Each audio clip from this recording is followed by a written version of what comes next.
in order to execute whatever the assigned task is, etc., you got to build in the necessary time to prepare, because oftentimes we're coming in on two wheels, and the lack of preparation could really show at a very awkward time that could derail leadership opportunities and career trajectory, quite frankly. So I always say never underestimate the importance of preparation. Put another way, somewhere someone is practicing, and when they meet you in head-to-head competition, they'll beat you every time, because leaders, excellent leaders, put the necessary preparation in, probably 2-to-1 to the ratio of the actual execution of a task. That's Dr. Anton Reece. I'm Todd Faulkner, and this is Leadership Magnified. Originally from the Caribbean country of Barbados, Dr. Reece now calls West Kentucky home. He's served as president of West Kentucky Community and Technical College since 2016. Reece has decades of experience in higher education and in leadership. He's even written a book on the topic titled Innovative Strategies for Leadership, Secret for Success. Here's my conversation. Dr. Anton Reece, welcome to the show. Welcome. Thank you. Thank you, Tom. And welcome to Leadership Magnified. You're the president of West Kentucky Community and Technical College. And you're the first guest on this podcast who actually has written a book on leadership titled Strategies and Pathways to Innovative Leadership, Secret Recipe for Success. Sure. So let's just jump in. You know, in the book, you write that your leadership success recipe is thanks to your family education and spiritual upbringing in Barbados in the Caribbean. So talk about that. Yeah, so my roots are in the Caribbean nation of Barbados. Went to high school at the Lodge School, a rather prestigious high school. Got my teeth there, education-wise. And then my first task out of high school was then working for the Barbados Radio Fusion Radio and the Voice of Barbados. That's where I started cutting my teeth in my first career track before coming overseas on a track scholarship to Eastern Kentucky University. And from there, where? And from there, I came to Paducah in 1990 to 2003. We were working my way up to Dean of Students, and I knew that if I was going to remain in higher ed, I needed to get that doctorate. So I took a leap of faith. I went to the University of Tennessee, Knoxville, can I say that, in Bluegrass Country. So I was there for 13 years, worked my way up to associate VP, and then October 1st, 2016, began heading into my 10th year. And I was president of WPSD-TV. And you know, you mentioned Barbados, and when we go to Washington, D.C. with the Paducah Chamber and the D.C. Fly-In, you make a point of meeting up with somebody. Talk about that. Yeah, so one of my classmates, he was a couple years ahead of me. The ambassador, Noel Lynch, is the ambassador to the United States.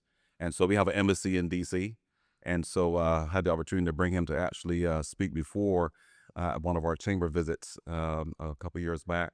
And that was really, very powerful, memorable, having a colleague of that magnitude. And certainly, we've done all right, as the old folk would say. Yeah, I think you have. Let's just really hone in on some things that were takeaways for me from the book. Mm-hmm. And that is, you write that there are foundational skills for leadership. And those are self-organization, preparation and planning, emotional intelligence, and communication skills. So let's just walk through each of those. Self-organization, what is it? Yeah, so, Todd, one of my observations over time, right, I've had an opportunity to interface with so many leaders, and also certainly to assess my evolution as a leader. The very first of the ingredients, if you will, is being sound in understanding. Before we can organize others, we must first organize ourselves. And so there's a self-organizational aspect that begins this thread of leadership that includes self-assessment, tightening up our vulnerabilities. We've got a tendency oftentimes to lean towards our strengths. So I really try to hit among the fundamentals, the importance of, again, organizing self before others is one of those. Now, preparation and planning. Preparation and planning, as a former athlete back in the day, athletics really teaches you some very important life skills. As an athlete, you got to run a tight schedule. That involves that, you show up on time, you're planning and prepared to engage. So it's some transferable skills, really coming out of athletics. But then ultimately, from a leadership position, in order to execute whatever the assigned task is, etc., you got to build in the necessary time to prepare. because oftentimes we're coming in on two wheels, and the lack of preparation could really show at a very awkward time that could derail leadership opportunities and career trajectory, quite frankly. So I always say never underestimate the importance of preparation. Put another way, somewhere someone is practicing, and when they meet you in head-to-head competition, they'll beat you every time because leaders, excellent leaders, put the necessary preparation in, probably 2 to 1 to the ratio of the actual execution of a task. Mm.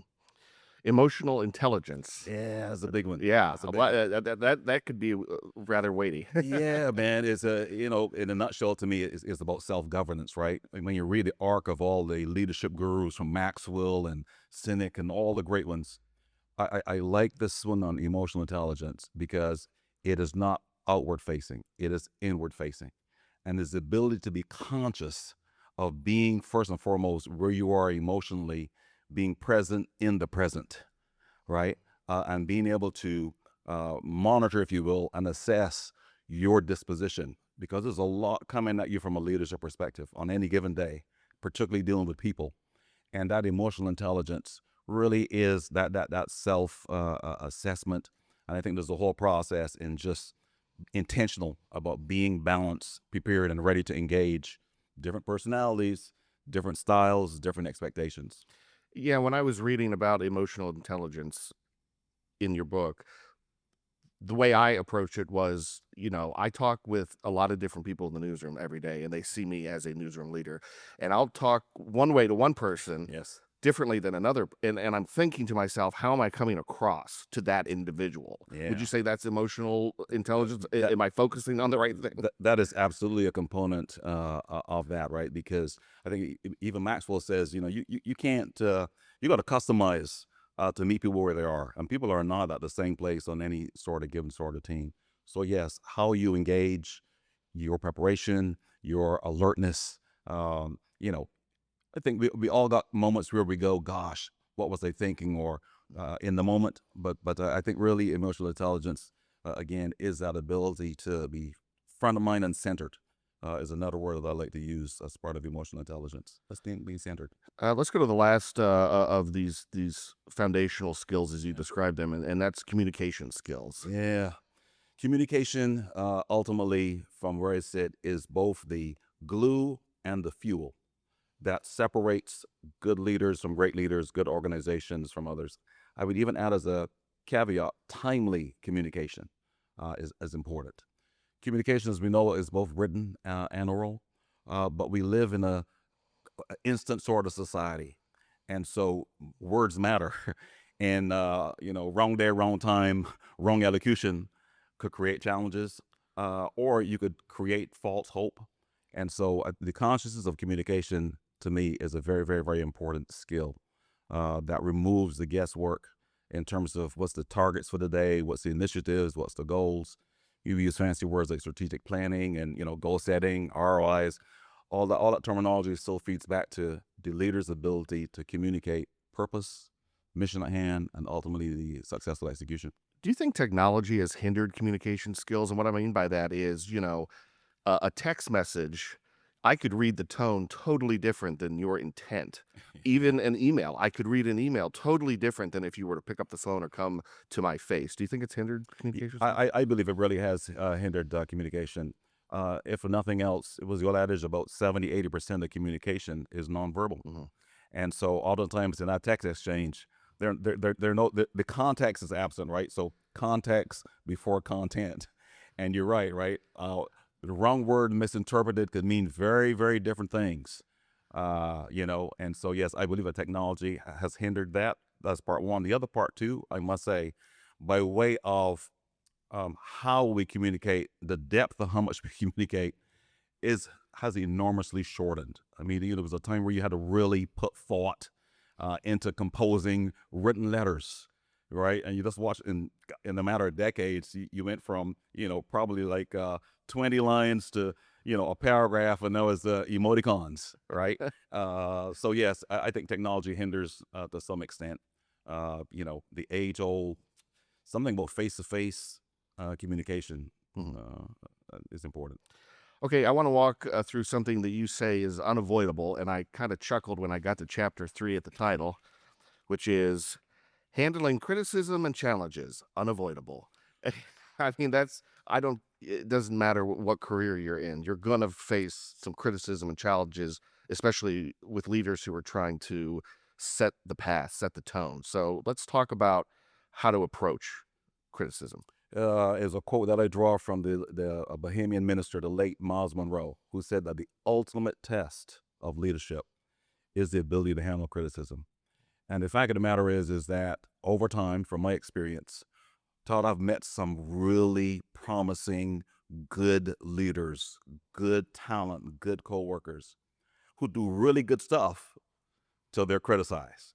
And let's be clear, there's criticism and then there's criticism.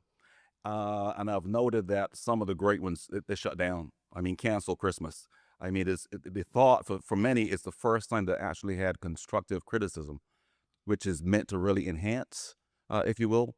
But again, emotional intelligence, you got to be grounded, be open-minded to really get the context and the source of the critique, because oftentimes it matters the source of that criticism, right? Personally or professionally, a lot matters in who's delivering it and the context of it. But it is inevitable, and I believe that any team executing any particular function, ultimately there will be critique, and I welcome critique. I think it is inevitable and, more importantly, necessary. Why is it necessary? Well, because ultimately we may have good ideas, good visions, good thoughts, and if you aren't careful, you could become tunnel vision, closed-minded, where you are oblivious to constructive critique that could actually enhance productivity or meet the moment. And so that's why I'm always worried about not all critique isn't a bad thing. So I believe it is ultimately part of what we'll be doing. And look, if you're succeeding, particularly at the apex level, yeah, the competition, there's going to be critique. I'd be worried if it isn't. I think that creates complacency and indifference, and we, get lulled into a false sense of security and achievement.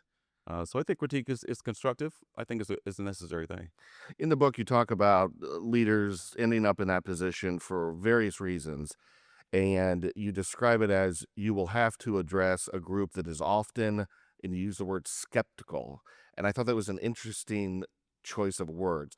Why do you think, not all, but a team is often skeptical when the boss, the leader, stands up and he or she says, "All right, folks, here's the direction we're Yeah. going"? Yeah, see, that goes back to motif, right?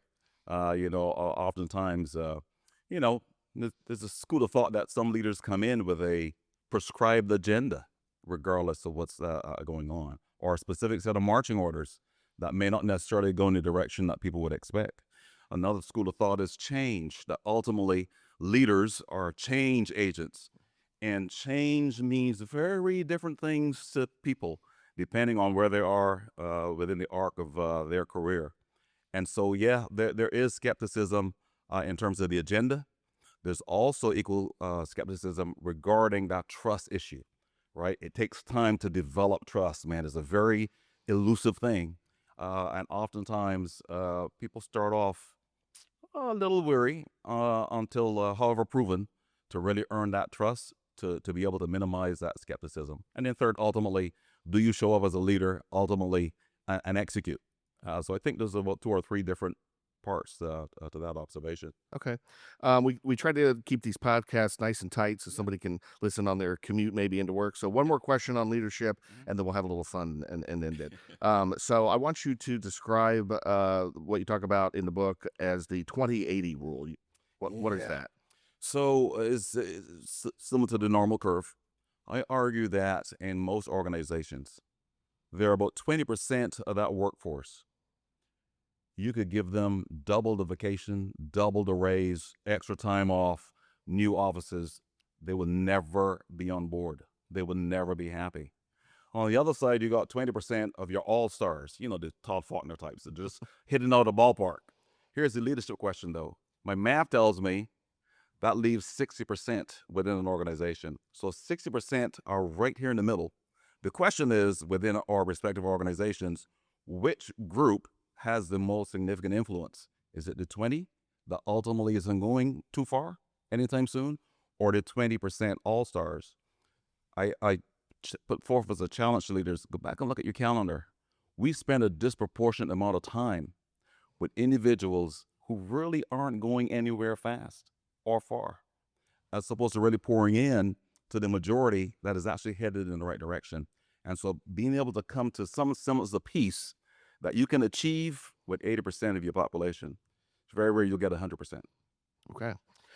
We end every podcast with a little back and forth. Well, not really back and forth. Me asking questions to draw back the curtain, showcase your personality a little bit.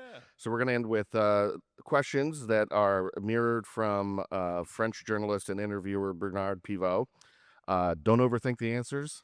We'll just run through it. Yeah. What is your favorite word? My favorite word, purpose. What is your least favorite word? Can't.